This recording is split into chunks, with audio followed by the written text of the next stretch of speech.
Bienvenue sur Mordu, le podcast des passionnés de glisse et d'outdoor. Mordu, mais aïe! Bienvenue sur Mordu, le podcast des passionnés de glisse et outdoor. Je suis Mathieu et j'ai le plaisir de vous emmener à la rencontre du patron du ski freestyle français, champion du monde en 2009, multiple vainqueur aux X Games et médaillé de bronze au JO, Kevin Rolland. Kevin nous a accueillis chez lui à Annecy. Avant de commencer l'interview, il nous a présenté sa compagne Roma et son jeune fils d'à peine 6 mois. Une petite famille qui nage en plein bonheur. Leur décontraction et sérénité nous ont d'autant plus marqué que cette interview a eu lieu quelques mois seulement après un terrible accident où Kevin a failli perdre la vie lors d'une tentative de record du monde en halfpipe. Il a passé plusieurs jours dans le coma alors que Roma donnait naissance à leur premier enfant.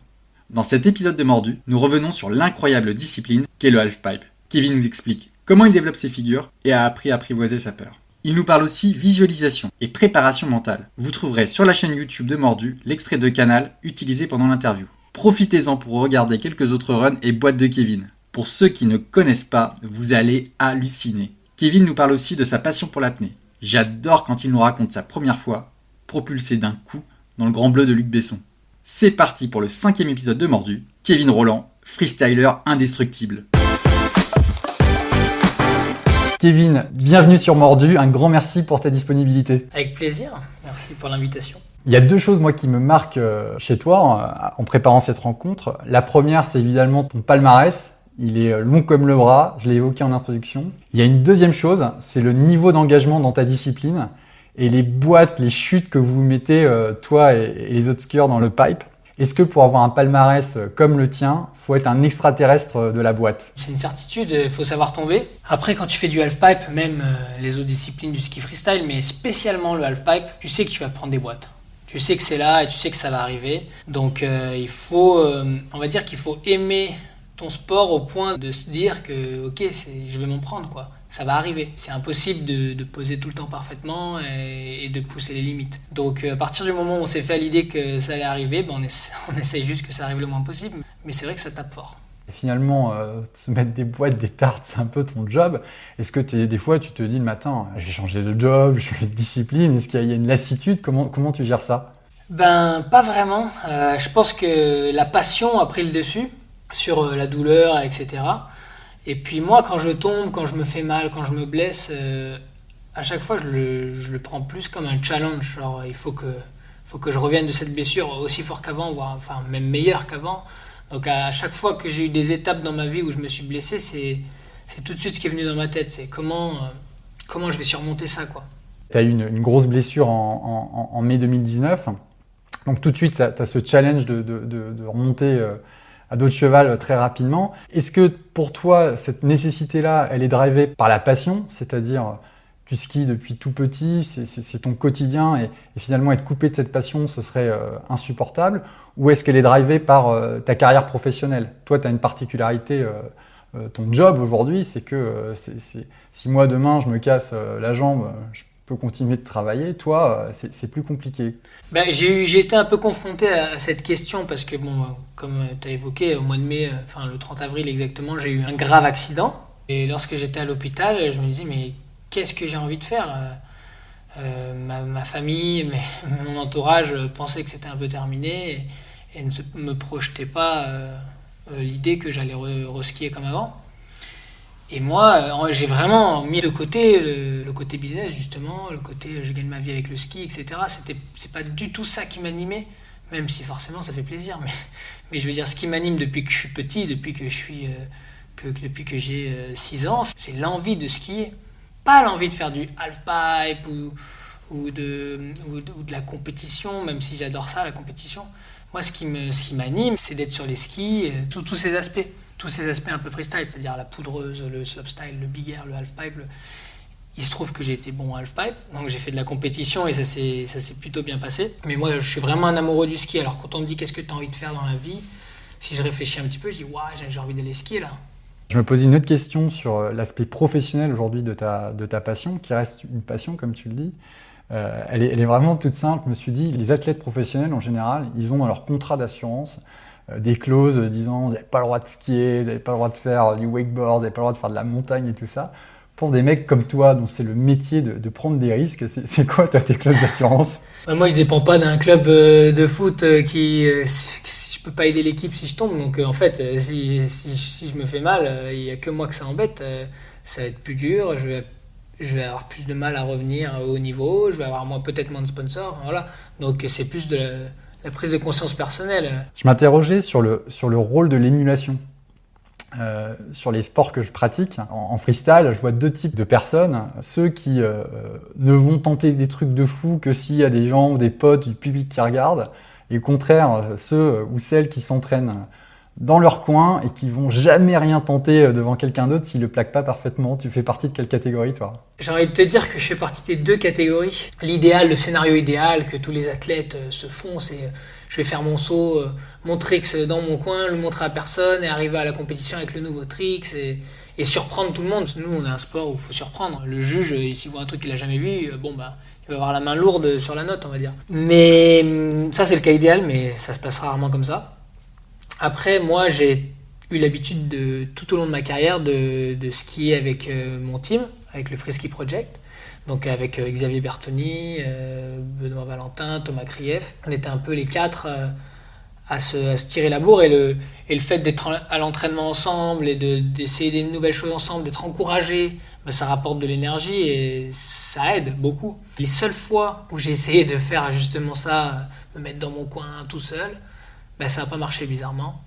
Je me suis blessé ou j'étais pas vraiment à ma place en fait. Je me suis rendu compte que moi, à ma place, c'est d'être avec les copains et de rigoler, de stresser, de s'encourager, mais ensemble, quoi. Et ça, c'était la vocation du Free Ski Project au départ, c'est être ensemble et avoir cette émulation un peu de crew pour se dépasser? Concrètement, ouais, c'était vraiment ça. C'est parce qu'on se tire vers le haut et on a besoin de se reposer les uns sur les autres. Des fois, il y en a un qui va pas très bien parce qu'il a peur. Si les autres sont à fond derrière lui, ça aide. Et inversement, quoi. Il y a un autre truc qui m'a marqué, hein. J'évoquais ton palmarès et les boîtes, mais il y a aussi ton style. Je trouve qu'il est super aérien. On a l'impression que c'est hyper facile. Quand les runs se passent bien, c'est vraiment hyper impressionnant. Il y a vraiment une ampleur. En regardant des vidéos de toi, il y avait un commentateur US qui parlait du Flying Frenchie et je trouvais que ça collait bien, que c'était sympa. Comment tu qualifierais, toi, ton style? Alors, qualifier un style, c'est compliqué, mais ce que tu dis par rapport à l'amplitude, c'est toujours ce qui m'a fait le plus kiffer dans mon sport, c'est prendre de l'altitude. C'est-à-dire rester le plus longtemps possible dans les airs. Et en halfpipe, c'est vraiment ce que j'adorais, c'est pour ça aussi que j'ai choisi le halfpipe. C'est parce que tu peux monter à 5, 6, 7 mètres et reposer sans impact. C'est-à-dire qu'on retombe dans de la verticale, donc au moment où tu atterris, si tu atterris parfaitement, tu sens aucun impact dans ton corps. Alors c'est un peu délicat parce que c'est soit tu as zéro impact, soit ça éclate complètement. Mais voilà, en slopestyle, quand on fait du big air, quand on fait des sauts, il y a un moment donné où ça tape. On se blesse pas pour autant, mais ça tape. Alors qu'en halfpipe, si tu es parfait, ça tape pas. La zone d'atterrissage dans le pipe, c'est toujours la même selon les pipes, selon la figure que tu viens d'envoyer, selon la figure que tu vas envoyer derrière. Il y a vraiment une zone parfaite pour poser. Si on était des robots, ouais, on poserait toujours à la perfection, en haut du mur, à la verticale en fait. Sauf que ça se passe pas comme ça. En général, il y a un saut où tu as trop poussé, donc tu poses bas, donc tu poses sur du plat. Si tu n'as pas assez poussé, c'est encore plus grave parce que tu poses sur le coping, c'est-à-dire l'angle du halfpipe. Et là, ça fait très mal parce que souvent on rebondit, on retombe. C'est une double boîte. Mais ouais, très souvent, il faut régler ça. Et c'est ce qui est dur en halfpipe. C'est la difficulté. C'est pour ça que c'est un sport assez élitiste. C'est parce qu'il faut en bouffer, on a l'habitude de dire, il faut en faire beaucoup. Pour comprendre comment ça fonctionne et comprendre où il faut pousser, où il ne faut pas pousser, etc. Et chaque pipe est différent. Donc avant chaque compète ou à chaque pipe, il faut s'adapter, quoi. S'adapter au shape du pipe. Je reviens sur le style. Est-ce que toi, tu as théorisé le truc un petit peu? Est-ce que on a toujours l'impression, chez les champions, les meilleurs, que le style il est inné, que la personne elle est née avec ça? Est-ce que toi, tu as néanmoins théorisé le truc pour être celui qui a le plus de style? Quel conseil tu donnes à un mec qui est bon, mais qui ride comme un crapaud? Est-ce que tu as essayé de travailler sur une méthode, comment avoir le style le plus aérien et sympa possible? Il y a un peu de vrai dans le fait que le style, ça soit inné. Parce qu'il y en a qui ont du style, c'est comme ça. Ils sont peut-être moins forts que toi, mais ils ont plus de style. Mais par contre, quand t'as pas un style inné pour le coup, c'est juste beaucoup s'entraîner pour être à l'aise.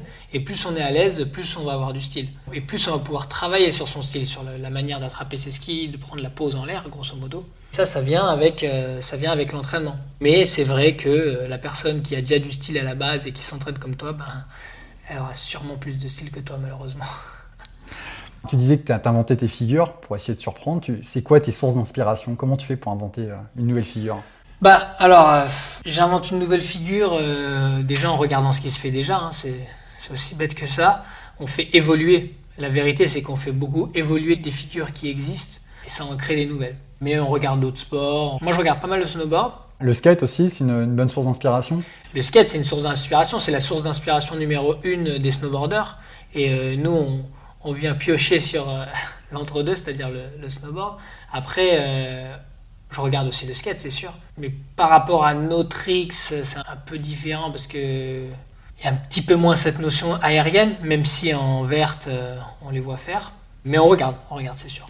Et est-ce que les jeux vidéo, SSX Co, est-ce que le cinéma, est-ce que tu as déjà chopé des trucs que tu avais vus SSX, non. Mais récemment, j'ai travaillé sur le développement d'un nouveau jeu de freestyle qui s'appelle Steep avec Ubisoft. Ubisoft, ça. Et ça, c'était super intéressant parce que j'ai pu vraiment développer la chose, c'est-à-dire pour vraiment que le style soit correct, que ça ressemble à ce qu'on fait pour de vrai, ce qui n'était pas le cas de SSX. Et du coup, c'est cool parce qu'on peut, même si on peut s'amuser à faire des choses qui n'existaient pas, mais on peut faire des choses un peu réelles. Pour un skieur, en tout cas, c'est vraiment sympa de jouer. Parce qu'on peut faire des choses qu'on fait en vrai, quoi. Sur tes tricks, toi, est-ce que tu as un côté favori? D'ailleurs, je ne sais pas si on dit partir à droite, partir à gauche, ou s'il y a des termes. En snowboard, on appelle ça backside, frontside. En ski, c'est naturel et naturel. C'est comme écrire de la main gauche ou écrire de la main droite, quoi.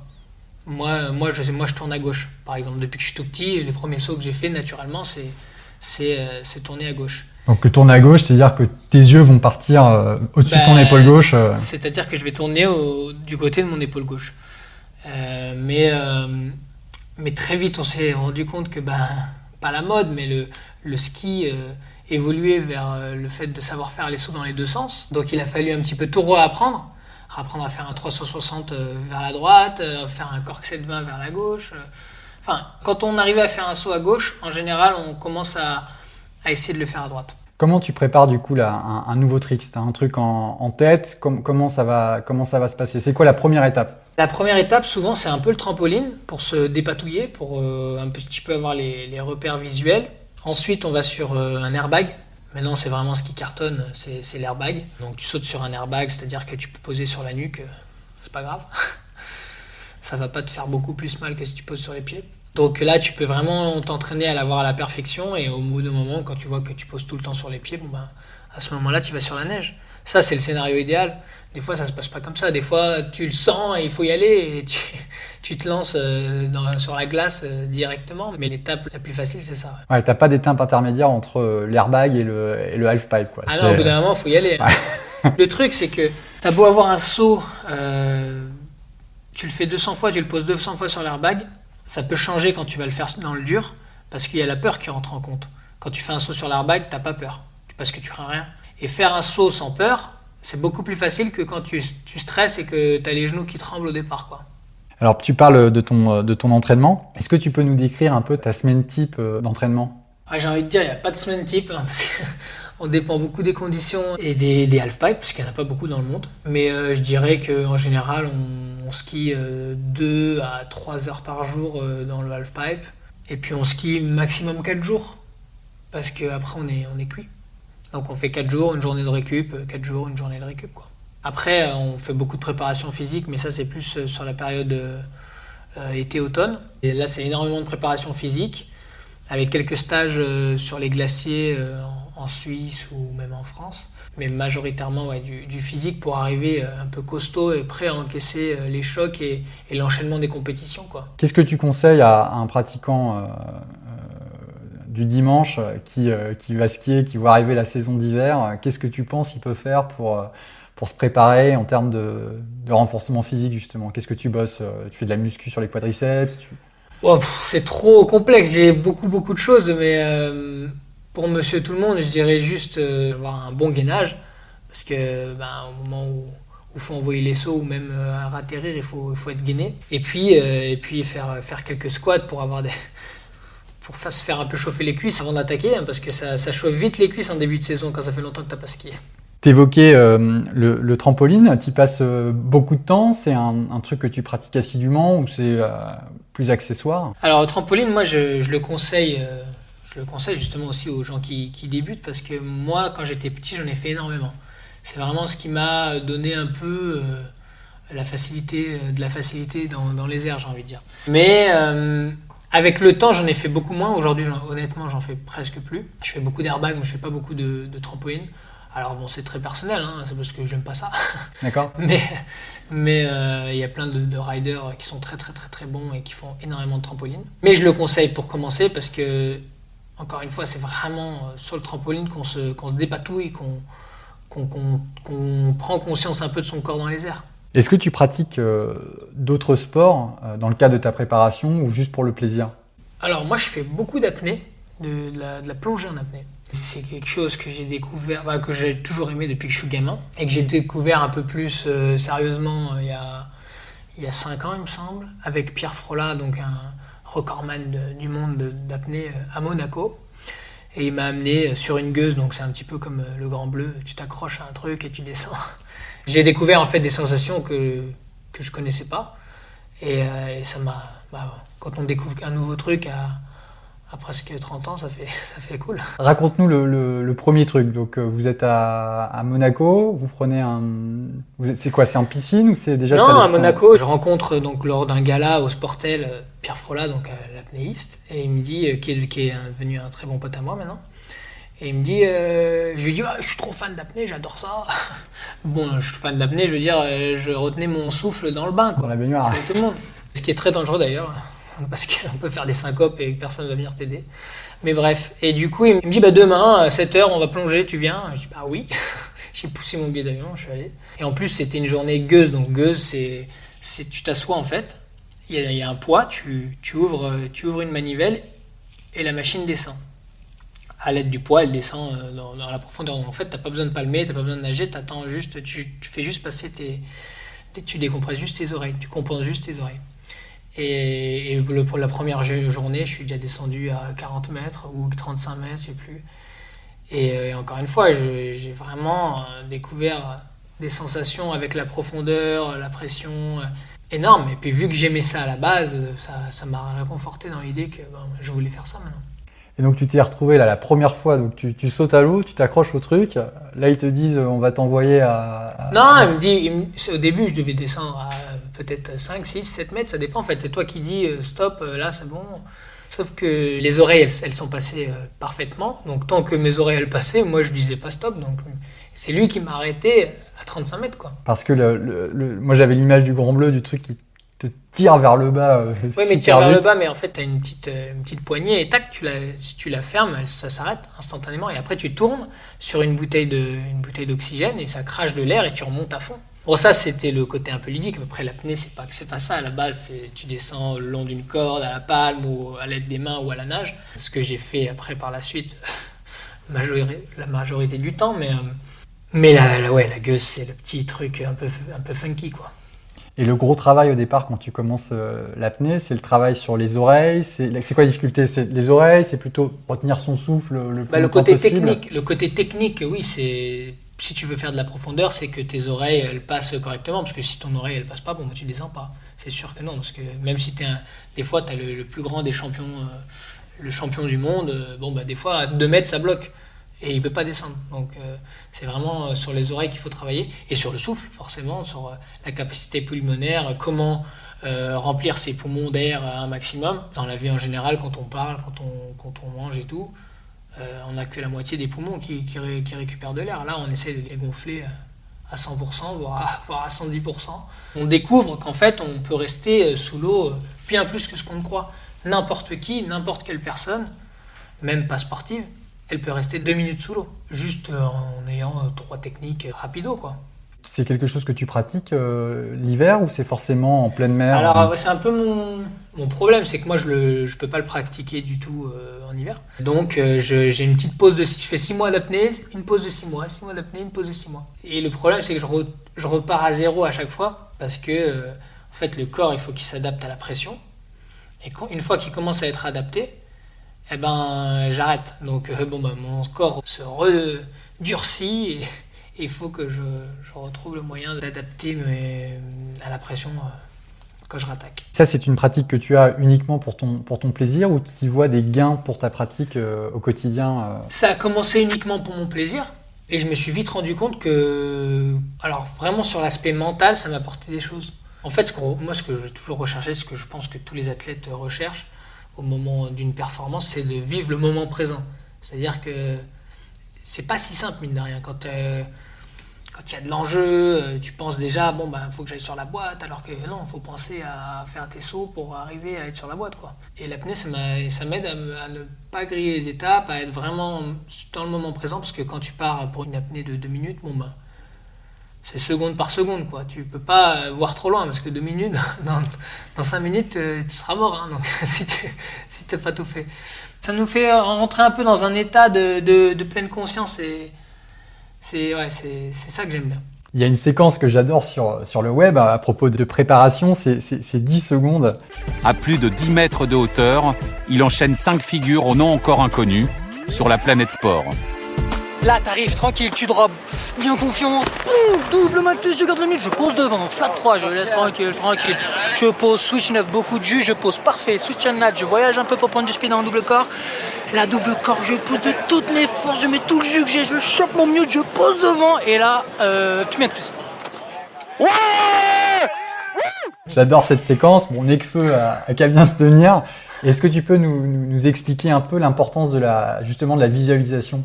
Dans notre sport, c'est le plus important. Quand tu es au départ, tu t'imagines ton run, tu sais ce que tu dois faire, tu sais exactement les points techniques. Mais au moment où tu le fais, c'est dur. C'est pas aussi simple que dans la tête. Donc moi, une de mes techniques, c'est vraiment au départ, puis pour faire évacuer le stress aussi, de me concentrer que sur la technique, sur qu'est-ce que je dois faire, qu'est-ce que je dois faire avec mes mains, tac tac, à tel saut, tu dois mettre telle amplitude, blablabla. Et ça fait oublier le fait que tu peux tomber, le fait que tu peux ne pas y arriver. Et donc, je reste dans le positif avec ça. Et le fait de me l'être rappelé un million de fois, j'ai l'impression que ça m'aide au moment où je le fais pour de vrai, quoi. Ça m'amène sur un sujet, je pense, qui est hyper important pour toi, c'est justement la peur, qui est, j'imagine, une composante de ton quotidien. Comment tu la gères, justement? La peur, c'est celle qui fait que tu es encore en vie aujourd'hui. Quand t'as pas peur, ça t'amène à faire n'importe quoi. Et la peur, c'est un sentiment... En fait, il faut l'apprivoiser, c'est-à-dire que c'est pas parce que t'as peur que ça va pas marcher, c'est pas parce que t'as peur que ça va marcher aussi. En fait, il faut pas que la peur, elle te paralyse. Donc ça, c'est très très important quand tu fais du ski freestyle, parce que ça peut arriver que t'as tellement peur qu'au moment où faut faire ta figure, ou faut faire ton saut, t'as tellement peur que ça te fait faire des choses pas comme tu les aurais faites normalement. C'est ce que je parlais avec l'airbag tout à l'heure. C'est très important d'arriver à faire la part des choses, d'arriver à détacher la peur de la technique, quoi. Moi, je pense que avec l'expérience et tout, j'ai réussi, mais c'est une des choses les plus importantes. Tu es un professionnel de halfpipe, tu es aussi un athlète olympique. Et pareil, toujours dans la thématique préparation. Est-ce que tu peux nous expliquer comment s'est passée la nuit d'avant? Moi, c'est un truc qui me fascine. Quand t'arrives, c'est les Jeux, c'est un rêve de gamin, t'as bossé à mort. Moi, je suis quelqu'un de très stressé. Je stresse énormément avant les compétitions depuis que je suis tout petit. Dès que la compète arrive, ça y est, je suis ultra stressé. Alors, je suis pas stressé au moment de faire Au partir du moment où j'ai les skis, je suis beaucoup moins stressé, mais je suis stressé avant, c'est-à-dire quand je suis dans mon lit, que je dors, donc je dors forcément, je dors très mal, je mange pas, je dors mal, tout ce qu'il faut pas faire, je le fais, c'est-à-dire je me repose mal et je mange mal. Mais j'ai pris pour habitude de me dire que c'est normal et que c'est pas du tout grave de pas avoir bien dormi. Ce qu'il faudrait pas, c'est de ne pas dormir pendant 15 jours, mais vu que c'est qu'une nuit, après, au moment de la performance, c'est c'est le nerveux qui prend le dessus plus que le physique au final, j'ai envie de dire. Et donc en 2014, en 2018, la veille, c'était presque nuit blanche, à te retourner dans ton lit, à regarder ton réveil, à se dire mais dors. Ouais, complètement. En 2018, c'était un peu différent parce que j'étais blessé. Je suis allé aux Jeux Olympiques, mais je suis allé aux Jeux Olympiques blessé avec une entorse de l'épaule. J'avais le carré fémoral, un muscle déchiré. J'avais un torticolis, donc je pouvais pas tourner la tête ni à gauche ni à droite, mais pourtant il fallait que je skie en arrière. Enfin, et je me suis dit, c'est les Jeux Olympiques, donc il faut y aller, quoi. Même si t'as mal. Donc après avoir parlé au médecin, ils m'ont dit, bon, bah, tu vas avoir très très très mal, mais tu peux skier si tu veux. Donc c'est ce que j'ai fait. Donc là, ça m'a un petit peu enlevé du stress. J'étais plus à réfléchir comment avoir moins mal. Mais je me rappelle qu'en 2014, j'ai pas dormi, j'ai pas mangé, et j'ai quand même fait un podium olympique, donc ça va. Tu disais que tu n'avais rien mangé la veille. Est-ce que le sujet de la nutrition, c'est un truc que tu gères au quotidien ? On peut imaginer qu'un peu les freestylers, ils se mettent des frites, du coca et ils ne regardent pas. Est-ce que toi, tu fais attention à ta nutrition ? Ah, je serais pas crédible si je disais ça. J'aimerais bien dire que je fais super attention, mais c'est pas vrai. Je fais attention quand même. C'est-à-dire que quand je suis en saison, j'essaie de manger équilibré le plus possible, mais j'ai pas mal de craquage. J'ai un métabolisme qui grossit pas en mangeant des choses grasses ou sucrées. C'est juste que je deviens moche, mais je prends pas de poids. Non, mais j'essaie de faire attention, mais je m'interdis rien quand même. Alors j'aimerais bien revenir sur tes débuts en ski. Est-ce que tu peux nous dire comment tu as commencé et peut-être ton premier souvenir de glisse ? J'ai commencé, ma grand-mère elle m'a mis sur les skis quand j'avais 2 ans, même pas, 18 mois. Alors c'est pas des souvenirs parce que je les ai vus en VHS, on va dire, ou en photo. Mais mon premier souvenir sur les skis, moi qui ai tapé la tête plus d'une fois, c'est dur de me rappeler. Non, je pense que c'était pareil, c'était à la Plagne avec ma grand-mère, mon père, quand je skiais. Puis je me rappelle d'un truc, c'est que je tombais souvent, et dès que je tombais, je faisais semblant de faire des boules de neige. J'étais ouais, non, mais c'est parce que je voulais faire une boule de neige. Je refusais d'admettre que j'étais tombé par moi-même. Et donc tout de suite, ça a été le ski, tu as fait un peu de snowboard, tu as fait d'autres choses petit, ado ? Non, j'ai jamais fait de snowboard, ça a vraiment été le ski qui s'est très vite imposé. Parce que toi, ado, c'était vraiment la période où tout le monde faisait du snowboard à un moment en station. Ouais, alors moi je viens peut-être d'une des seules stations qui était un peu pro-skieur. C'est vrai qu'il n'y avait pas de club des sports de snowboard, malheureusement, hein, c'était un peu triste. Maintenant, il y a une section snowboard. Mais à mon époque, on se posait pas trop la question, c'était le ski, quoi. Et c'est pour ça que moi, je suis rentré dans le ski, j'ai adoré ça. Il y aurait eu du snowboard, j'aurais peut-être fait du snowboard. Hein, mais... Pour quelqu'un qui voudrait s'initier au ski freestyle ou en halfpipe, comment tu conseilles de commencer la pratique ? Est-ce que c'est commencer à faire des petits slides sur des box, c'est se jeter, faire un premier drop dans le pipe? Comment tu t'initierais un skieur à ta pratique ? La première chose, je pense, la plus importante, c'est de prendre du plaisir. C'est vraiment... c'est pas le faire parce que tu t'es donné l'objectif d'être un freestyler, ça marche pas comme ça. Il faut que tu sois sur les skis, tu t'éclates, tu fais un backflip, t'es trop content. Du coup, t'as envie d'essayer de faire un backflip avec un grab, un trempant tes skis, t'es encore plus content, etc., etc. Faut vraiment que ce soit dans l'adrénaline, la joie, la bonne humeur, quoi. Et une fois que ça, t'as identifié que c'était vraiment ça que t'avais envie de faire et que tu t'éclatais à faire ça, et après, il faut pas faire n'importe quoi. Donc, ce que je disais, il faut essayer d'aller dans les snowparks où il y a des airbags, commencer à faire le tricks que tu as en tête, commencer à essayer de le faire sur l'airbag. Si tu vois que ça pose nickel sur l'airbag, tu vas le faire sur un vrai saut. Et c'est comme ça que tu évites de te blesser. Sinon, tu peux vite te blesser et vite écourter ton rêve, quoi. Donc toi, tu dis le point d'entrée dans le ski freestyle, c'est le backflip, quoi. C'est le backflip, quoi. Non, même pas. Je sais qu'il y a des freestylers, des champions, hein, des mecs qui ont fait des médailles aux X Games qui savent pas faire de backflip. Ouais. Et il y en a un paquet mais le backflip, c'est la base. Encore aujourd'hui, je crois que c'est un des sauts qui me met le plus, pas d'adrénaline, mais le plus le sourire, quoi. Et alors, c'est pas de commencer de faire un premier drop du pipe, c'est déjà une marche assez élevée.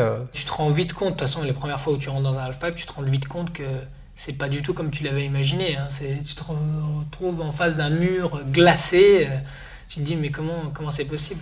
Et ça donne vraiment des sensations un peu incroyables, parce qu'à chaque fois que tu montes de 50 cm de plus, tu le ressens à l'intérieur, vraiment profondément dans tes organes. Tu ressens quelque chose qui se passe, quoi. C'est pour ça que j'aime ça. C'est pour ça que j'aime monter le plus haut possible. Il y a des spots qui sont particulièrement propices pour des débutants avec peut-être des demi-pipes, des semi-pipes pour commencer à s'initier à la rampe et au drop. En France? Ouais. Alors en France, malheureusement, on n'a pas beaucoup de snowpark de halfpipe. Je sais qu'à Méribel, ils ont un petit halfpipe en haut. Méribel, c'est pas mal pour ça, parce qu'il y a un halfpipe et il y a après un snowpark qui vaut le coup. En termes de matériel, est-ce qu'il y a un matériel, les skis ils sont particuliers, on part sur des trucs plus petits, plus larges, au contraire Faut que ça fasse à peu près ta taille. Après, tu peux prendre plus petit si tu te sens plus à l'aise. Je sais qu'il y a des athlètes qui prennent plus petit. Mais en tout cas, pour faire du halfpipe, j'aime bien avoir quand même de la surface sous les pieds, quoi. Ça te permet de mieux relancer, c'est pour la glisse, la préparation? La stabilité, la glisse, mais beaucoup la stabilité en réception, parce qu'on a aussi l'habitude, une fois sur deux, on retombe en switch, donc en arrière. Quand tu as des trop petits skis, il faut, je sais pas, moi j'ai toujours aimé avoir des skis un tout petit peu plus grands que moi. Et c'est plutôt souple, j'imagine? Non, pas souple, justement. Alors le côté souple, c'est plus pour, on appelle ça, pour faire du shred, c'est-à-dire... quand tu skis pas très rapidement, mais que tu joues avec tes skis, c'est-à-dire tu utilises justement le flex donc pour te mettre en nose press, en tail press, tu prends des rails, tu fais un peu des sauts, etc. Mais quand tu veux vraiment charger, c'est-à-dire envoyer du beurre, te poser, sauter des gros sauts avec des bons impacts en réception, il te faut quelque chose de bien rigide pour que quand tu poses, ça tienne, quoi. T'es un jeune papa. L'arrivée d'un enfant, en général, c'est un petit chamboulement sur l'équilibre pro-perso. Comment tu vis le truc, toi, aujourd'hui? Moi, c'est la plus belle chose qui me soit arrivée dans toute ma vie. Hein. Dès à partir du moment où on l'a mis dans les bras, j'ai remis un peu tout le monde en perspective. C'est vrai que le ski, qui est ma passion, que j'aime le plus au monde, ça s'est passé tout de suite derrière, mine de rien. Parce que j'ai eu voilà, de toute façon, quand tu as un enfant, tu as un amour inconditionnel pour ton enfant. Mais alors moi, c'était un choc, un double choc, parce que j'ai eu ce fameux accident au mois d'avril. Grosso modo, je me suis un peu réveillé de cet accident, j'étais papa, quoi. Donc, quand on t'explique que tu as alité sur un lit, que ça a été compliqué, que tu as failli mourir, et en plus, tiens, t'as un enfant, waouh! C'était... Alors, d'un côté, c'était incroyable, d'un côté, c'était un peu difficile pour la famille. Moi, j'ai eu que le côté positif, donc ça m'a aidé à guérir, vraiment. Je me suis focalisé sur que du positif, qui était mon fils. Et il n'y a aucun moment où j'étais malheureux, alors que j'étais au fond du trou à l'hôpital, quoi. Et comment, toi, au quotidien, tu arrives à embarquer ta conjointe, ta famille dans ta passion? J'imagine que ton mode de vie fait que tu bouges beaucoup, c'est probablement des sacrifices. Comment tu fais pour associer tout le monde à ta passion? J'ai vu que dans les différents témoignages de ta famille, elle a joué un rôle assez fort, j'ai l'impression, dans tes débuts en tout cas. Comment tu as continué à nourrir Ça a été assez facile parce que ma famille, elle m'a soutenu depuis que je suis tout gamin. Depuis que j'ai 10 ans, je leur dis moi je vais être champion. Ils me disent ok, si tu veux être champion, donne-toi les moyens de devenir champion.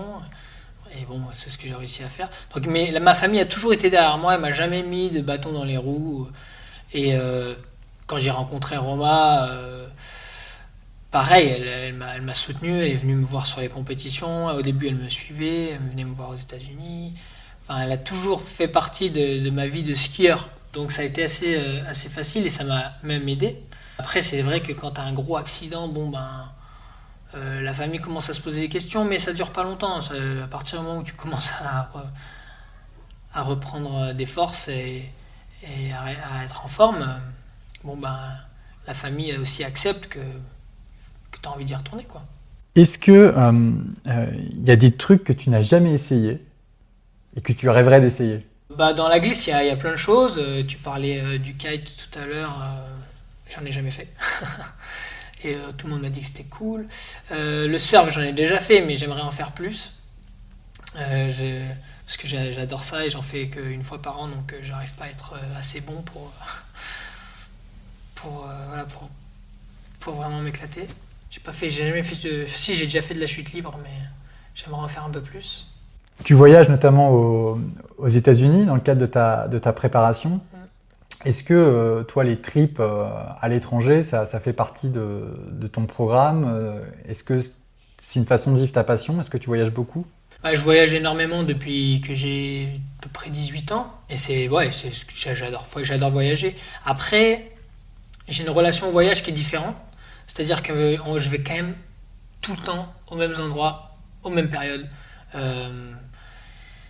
Donc j'arrive à des endroits, je connais, il n'y a rien de nouveau, je connais les États-Unis, je connais le Colorado, je connais Aspen, je connais Park City, etc. Et c'est vrai que quand je vais dans une nouvelle destination, à chaque fois, mais c'est le kiff, quoi, parce que je suis dépaysé pour une fois.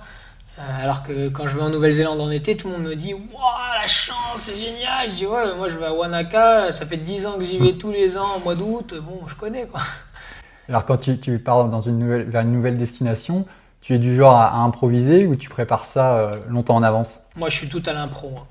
J'aime bien me laisser vivre et profiter de ce qui se passe au moment T, quoi. Je suis pas du genre mais lundi on fait ça, mardi on fait ça, ça n'a jamais été moi, quoi. Tu prends un billet et tu vois ce qui arrive une fois que tu es sur place.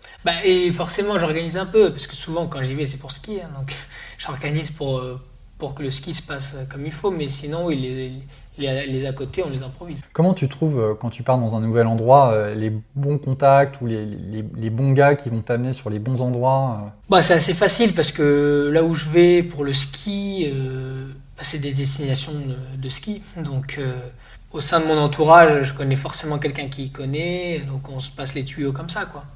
Alors moi j'aime bien parler d'un spot en particulier, d'une destination en particulier. S'il y avait un endroit que tu conseillais pour partir une semaine skier, c'est quoi qui te vient à l'esprit?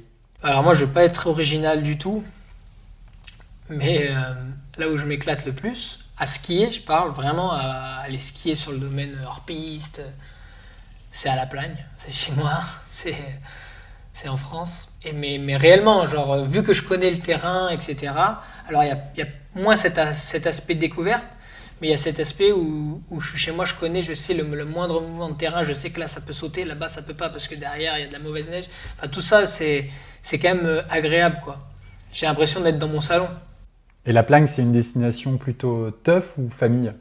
Alors La Plagne, c'est une destination ski et famille. Donc si tu veux vraiment faire tu peux faire la teuf, il n'y a pas de problème, il y a de quoi faire.